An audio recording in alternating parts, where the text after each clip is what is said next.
sont presque inexistantes. L'acquisition est presque impossible. On fait des gymnastiques, on va jusqu'en Asie pour trouver les allergènes. Mais il y a des substances, le lait de vache peut être testé tel quel chez l'enfant. Il y a des astuces qu'on peut faire pour déjà avoir une orientation. Et il y a des allergologues de plus en plus dans ce pays qui disposent de tests, même s'ils font des gymnastiques pour les avoir, mais qui peuvent tester les patients. Et c'est important. Hein. Non seulement il faut les tester, mais il faut surveiller les allergies. Parce que ça peut régresser, ou alors en cours de vie, il peut y avoir d'autres allergènes qui viennent se greffer. Alors le bilan allergologie, il est continu, il n'est pas ponctuel. Il faut savoir vraiment faire un suivi. Il y a des allergènes qui disparaissent, il y a des allergènes qui ont tendance à persister de manière jusqu'à l'âge adulte, hein, et il y a des allergènes qui vont apparaître en cours d'évolution.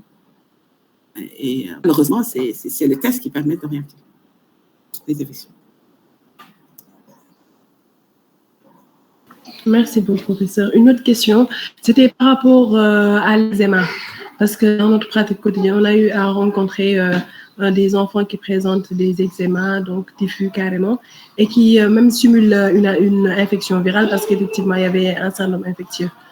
Et là, c'était un peu, effectivement, on en voit beaucoup, les eczémas.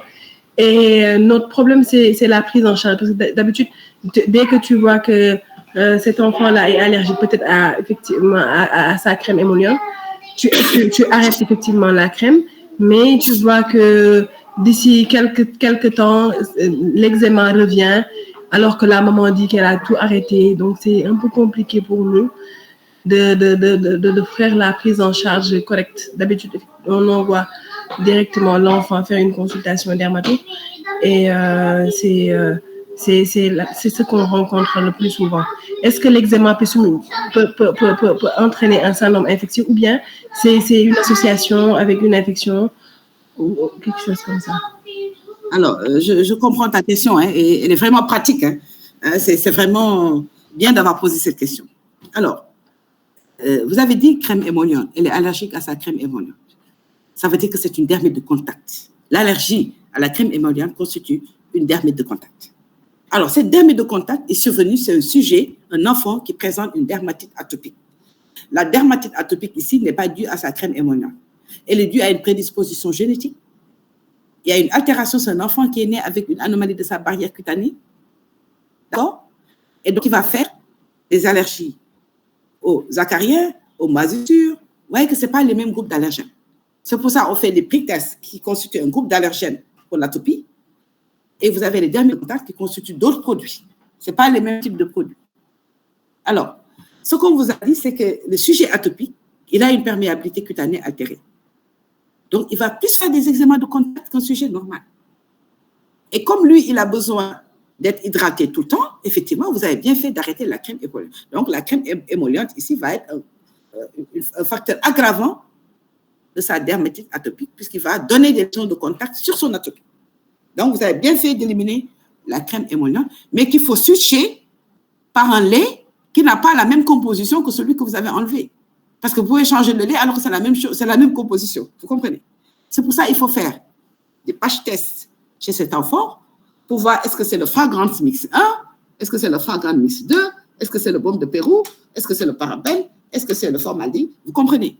Si vous identifiez la substance qui est allergisante chez cet enfant, vous allez mettre une crème hydratante de remplacement qui ne contient pas ces substances. Parce que si vous ne remplacez pas autre chose qui a la même substance, vous n'avez pas réglé le problème.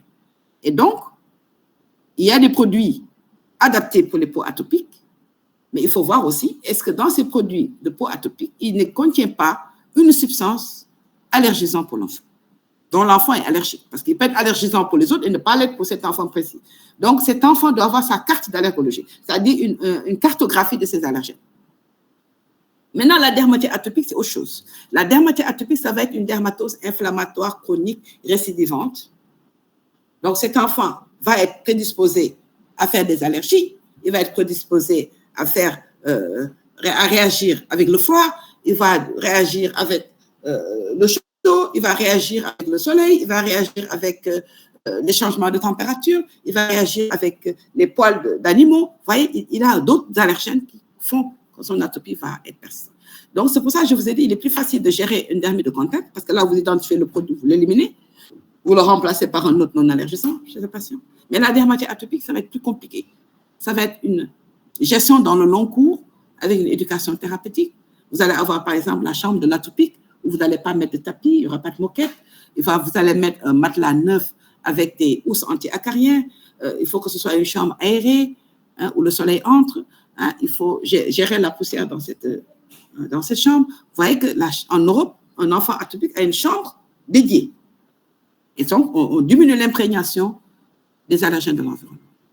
Et si ce n'est pas fait, l'enfant va faire un peu des allergènes à tout bout de champ. Ici, la tapis, c'est les moquettes. La mode, c'est les tapis et les moquettes. Vous voyez, c'est les climatiseurs. Hein, vous voyez, tout ça, c'est des choses qui favorisent les allergies respiratoires. Donc, il faut une prise en charge globale, ce que j'appelle une prise en charge globale, où il faut agir sur tous les facteurs en même temps pour diminuer ou espacer les crises. Mais ce n'est pas que vous avez arrêté un facteur dans la dermatite atopique que la maladie ne va plus se manifester. C'est un ensemble de facteurs. C'est pour ça qu'on dit qu'il y a une polysensibilité. Il y a plusieurs choses qui vont faire que le sujet va réagir. Donc vraiment, un enfant, il faut d'abord voir s'il y a un terrain atopique, une dermatite atopique, et sur cette dermatite atopique, voir s'il n'y a pas une allergie respiratoire, une allergie digestive, une allergie de contact. C'est ça, on fait un banc complet. Maintenant, les infections. La peau, c'est qui nous protège contre les infections, puisque ça protège l'organisme de l'environnement. Vous voyez donc que la peau a un rôle essentiel de protection. Et aussi, il y a un film hydrolipidique fait de telle sorte que les choses qui sont dehors ne passent pas pour entrer dans l'organisme ou passer dans le derme. Alors, si vous avez une altération de cette protection, on vous a dit que c'est le film hydrolipidique qui est dans la couche cornée qui fait la barrière. Alors, c'est comme un système de mur fissuré, le sujet atopique. Il a un mur, et la peau est un mur, et il y a des fissures.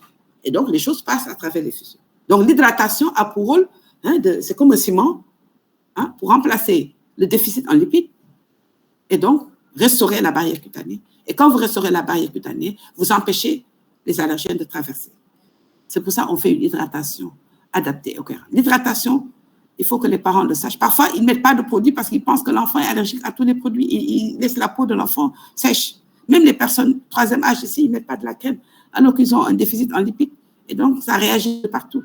La peau, pour qu'elle joue son rôle physiologique, il faut qu'elle soit bien hydratée. L'hydratation, c'est que le film hydrolipidique maintient la teneur de la peau en eau, parce que c'est ça qui bloque l'eau à l'intérieur de l'épiderme. Si elle est altérée, il y a une fuite d'eau, donc la peau est sèche. Et quand la peau est sèche, les allergènes aussi grattent, la peau gratte et les allergènes pénètrent facilement. Et aussi, les microbes entrent. Vous avez vu dans le schéma, on vous a parlé de staphylocoque. C'est pour ça que quand vous voulez traiter une surinfection d'un eczéma, je pense qu'il faut traiter l'eczéma en même temps que l'infection. Parce que souvent, ce que les pédiatres font, ils ont peur de combiner les deux. Ils veulent traiter d'abord la surinfection, ensuite traiter. Il faut combiner les deux. Si vous mettez des dermocorticoïdes avec un bon traitement anti-infectieux, vous restaurez la barrière en même temps, ça permet de faire régresser l'infection rapidement, puisque vous restaurez la barrière. Donc, il faut combiner. Et les traitements anti-inflammatoires, les corticoïdes, quand c'est bien utilisé, ne sont pas délétères. Donc, vous faites un bon traitement antibiotique, par voie orale si vous voulez, ou en topique, et vous associez les dermocorticoïdes. Donc, vous restaurez et vous traitez l'infection en même temps. Ce qui fait que vous avez très vite un équilibre. Un équilibre qui va permettre à la peau de jouer son rôle. Donc, n'ayez pas peur des dermocorticoïdes. L'essentiel qui est un bon traitement. Alors, traitement anti-infectieux, faites attention. Nous, dermatos, on n'aime pas trop les antiseptiques parce qu'ils sont parfois sensibilisants.